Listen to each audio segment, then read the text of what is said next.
wisdom in 8,000 lines, Reba. A humble revision of the wonderful achievement of the late Dr. Edward Conze, now of the 21st century, by Richard Babcock. Chapter 28. AVAKURNAKUSUNA. The Prediction of Avakirnakusuma. So, at this time, one of the gods of the 33 seized Mandarava flowers, magnificent Mandarava flowers, and comes here to the Lord. And just at this time, 6,000 monks are assembled and seated in this assembly. They rise from their seats, put their upper robes over one shoulder, place their right knees on the earth, and salute the Lord with their hands together. Through the Buddha's might their hands are now filled Mandarava flowers, with magnificent Mandarava flowers. They scatter these flowers over the Lord, and speak, "We, O Lord, course in this perfection of wisdom." Here and now, as this occasion progresses, the Lord is smiling. Such is the nature of the Buddhas and Lords that, when a smile is made to manifest in an assembly of Bodhisattva, multiple colors of rays issue from the Lord's mouth, rays of blue, yellow, red, white, crimson, crystal, silverfish and golden. These rays illuminate endless and boundless world systems with their luster, rising right up even to this world of Brahma, again returning from this world to the Lord, circulate thrice round the Lord, and now vanish again into the head of the Lord.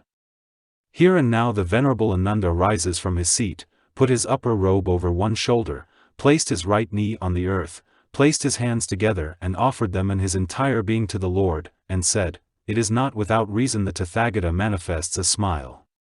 What is the reason for your smile, O Lord? The Lord now speaks and says, "These 6,000 monks, Ananda, in a future period, in the star-like aeon, do finally come to know full enlightenment, and within this demonstrate Dharma to beings. These all bear the same name. With AVAKURNAKUSUMA for their name, these Tathagatas are teachers in the world. These all have an equal congregation of disciples. These all live the same length of time, i.e., 20,000 eons.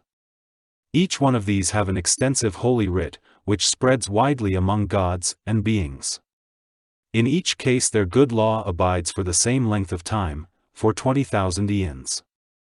And showers of flowers, of all the 5 colors, descends upon all of these, wherever they may leave a home which they had in a village, town or marketplace, or wherever they may turn once again the wheel of dharmas, wherever they may dwell, wherever they may appear among people. Note, the name AVAKURNAKUSUMA literally means, covered with flowers, said in this prediction to be a group of future Buddhas. Praise of perfect wisdom. So here, Ananda, in any of these 3 times, Bodhisattvas aspiring to dwell in this highest dwelling, beyond limit, aspiring to dwell in this dwelling of Tathagata, dwell in this dwelling of perfect wisdom. With any Bodhisattvas coursing in perfecting this wisdom within, and actually becoming this and adapting this as oneself, one such as these can be quite certain of having, before one is reborn here among people, deceased among people or among the heavenly hosts of the Tushitas. For it is among people and Tushita gods this perfection of wisdom circulates to this full extent. One can be certain Tathagatas behold such Bodhisattvas as course in this perfection of wisdom, learn this, bear this in mind, study, speak of, repeat, or merely write this, and also instruct any other Bodhisattvas, admonish, instigate and encourage these.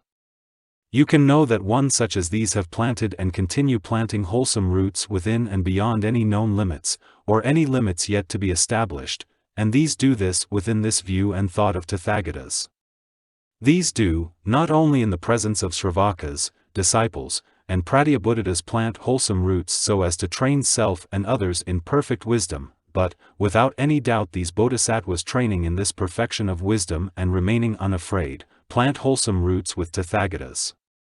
Any taking up this perfection of wisdom, bear this in mind, study, speak of, repeat and write this, which pursue this, in its meaning, contents and method, one can be quite certain these have been face to face with Tathagatas. As Bodhisattvas do not revile this perfection of wisdom, neither oppose, deny nor reject this, one can know these fulfill their inclinations indicated under jhanas, these Buddhas of this past. As a Bodhisattva does not go back on one's vow to reveal and have revealed, to realize and bring to realization full enlightenment, this one does not give the wholesome root which one plants in the all-presence of Tathagatas, over to discipleship or pradikabuddhahood as one's reward.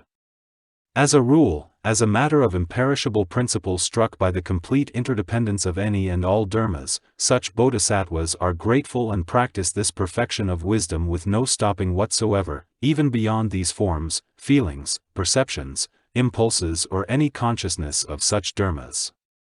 One can know this, to be sure.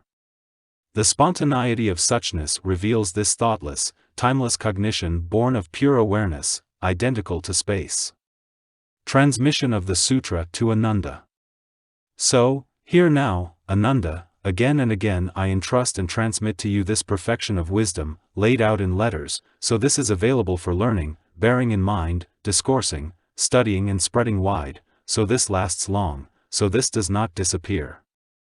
As, Ananda, you forget all the demonstrations of Dharma which you learn directly from me, the perfection of wisdom being this lone exception, as you cast these away, and allow these to be forgotten, this is but a slight offense against Tathagatas. But consider as you forget, cast away and allow to be forgotten only one verse of this perfection of wisdom, or merely a part of a verse, this is a serious offense against Tathagatas, and this displeases me. And as you learn this perfection of wisdom, and you forget this, cast this away, allow this to be forgotten, you fail in the respect, reverence and worship afforded Tathagatas, past, future and present, all together. Here and now, Ananda, remember it is a serious offense against Tathagatas, whereas you learn this perfection of wisdom, you forget this, cast this away, and allow this to be forgotten, this displeases me. For Tathagatas say this perfection of wisdom is mother, this sourceless source, the generatrix of past, future and present Tathagatas, the nurse in all knowledge. Here and now, Ananda, do I entrust and transmit to you this perfection of wisdom, so it does not disappear. This perfection of wisdom is learned, borne in mind, studied, repeated, written and developed. Attend this well, and spread this well. And as one learns this, one carefully analyzes this grammatically, letter by letter, syllable by syllable, word by word. As the Dharma body of past, future and present Tathagatas is this Dharma text authoritative. In this same way in which Ananda behaves towards me, at present residing as a Tathagata, with solitude, affection and respect, in this same virtuous spirit, do you learn this.